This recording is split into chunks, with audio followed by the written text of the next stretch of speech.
Joining me right now is Florida Congressman Greg Steube, a member of the House Ways and Means Committee. Congressman, thanks very much for being here. What can you tell us about this latest bombshell? What did you learn from the whistleblowers yesterday?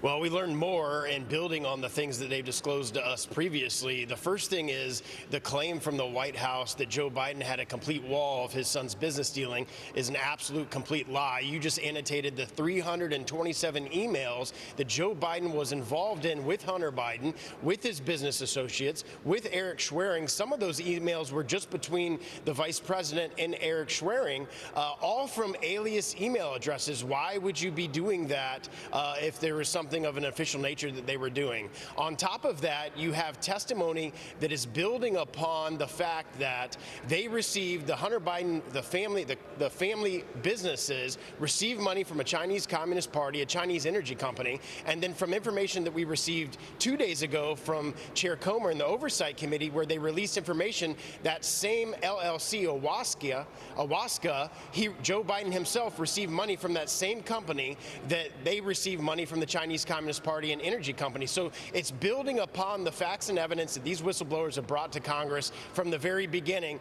and showing to the American people there is a treasure trove of evidence to show that Joe Biden was involved in his family's business dealings. How much money do you expect the Biden family has taken in so far? And do you have specific policy changes that you believe he made as a reason that he got paid?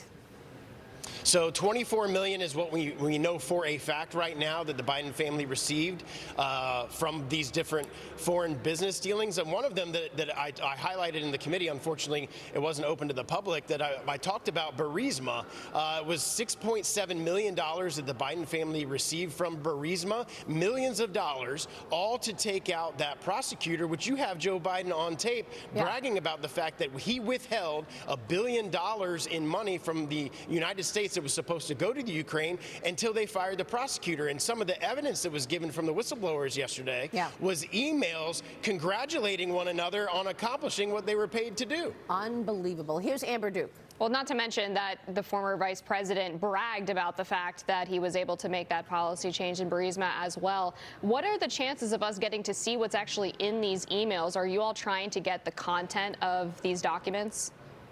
So some of the emails, because he was CCing people in the vice president's office, are at the National Archives. Now that we have these, which we've only had for about a week, we've reached out to obviously the National Archives to get copies of all these emails, but of course they're going to slow walk that. They've been slow walking all of the Republicans' requests for correspondence. So that's probably going to take some time, and they're going to do whatever they can to slow walk that. The emails on the private side were so long ago that the companies, Gmail and other, that have those, if we subpoenaed that information, they likely won't have that at this point. Well, I mean, that's the thing. We see all the subpoenas that you're sending out, but they're blowing them off. The Judiciary Oversight and House Ways and Means Committee released an interim staff report accusing the Department of Justice of giving Hunter Biden special treatment. They say the DOJ allowed statute of limitations on certain charges to run out. They're accusing them of withholding evidence from investigators, all while tipping off Hunter's defense counsel about pending search warrants. Louisiana Senator John Kennedy pressed FBI Director Christopher Wray on this yesterday, and the way that the Bureau handled the Hunter Biden laptop story as well, right before the 2020 election. Watch this. Why didn't the FBI just say, hey, the laptop's real? The FBI cannot, especially in a time like that, be talking about an ongoing investigation. And we have to be very careful about what we can say, especially in the middle of an election season. So then just allow lies to permeate so that your guy wins the election? Is that the strategy? Yeah, that's their strategy. That's the deep state at work right there, and there's proof of it. And one of the other interesting things to build on this that the whistleblowers talked about, there were some questions about Tony Bobulinski, and the whistleblowers yesterday said, I asked them, I said, was there people in the DOJ that would not allow you to interview him? Because obviously, based on what he had said on Fox, there was information about that he had of Hunter's business dealings, his dad being involved, Biden being involved, and the whistleblowers Powers yesterday, under oath, testified that the DOJ specifically told them that they could not interview Tony Bobulinski, even though they wanted to further their own investigation where the evidence was leading them. Why not? So you have active steps. We know why. We have active steps of the DOJ not allowing them to interview witnesses that would be detrimental to Joe Biden and his family. Wow. Here's Monica Crowley. Yeah, Congressman, great to see you. So, there are no shady international business transactions for the Biden family without Joe Biden in high office. So can you talk to us a little bit about potential changes to American policy that came as a result of these kinds of massive payments from places like China and Ukraine? Yeah, I mean, you talked about Burisma. We want to know about China because the first day that Joe Biden walked into the White House, he canceled the China initiative. Right. Was that at Xi Jinping's? Did Xi Jinping ask him to do it? Yeah, well, of course. You have a completely corrupted White House because of payments that have been made from the Chinese Communist Party to his family. So we absolutely need to step up enforcement of this. We need to step up the fact that people shouldn't be able to get money from foreign countries, especially if they're in elected office or their family members. Meanwhile, you've got policy that is failing all over the place. The wide open border among them. Customs and Border Patrol sources told Fox that there were more than 10,000 migrant encounters on Sunday and Monday of this week.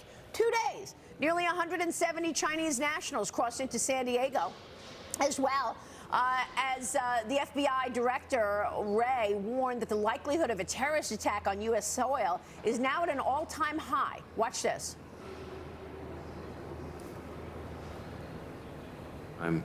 Where all the threats, or so many of the threats, are all elevated, all at exactly the same time. So, blinking red lights analogy about 9/11, all the lights were blinking red before 9/11. Apparently, obviously, all of us missed it. Would you say that there's multiple blinking red lights out there? I see blinking lights everywhere I turn. Congressman, what can you tell us about the prospect of a terrorist attack on U.S. soil? We've had hundreds of known terrorists that have been apprehended at the southern border. This administration won't tell us if they've sent them back or released them. We've had tens of thousands of Chinese Communist Party individuals, tens of thousands of Russians, Turkey, people from Iraq, people from Iran coming into our country from the southern border. It's because of his open border policies, he's putting our country at risk. Unbelievable. Congressman, we're going to be watching your work on this. Thanks very much for joining us this morning. Anytime. Greg Steube in D.C. this morning.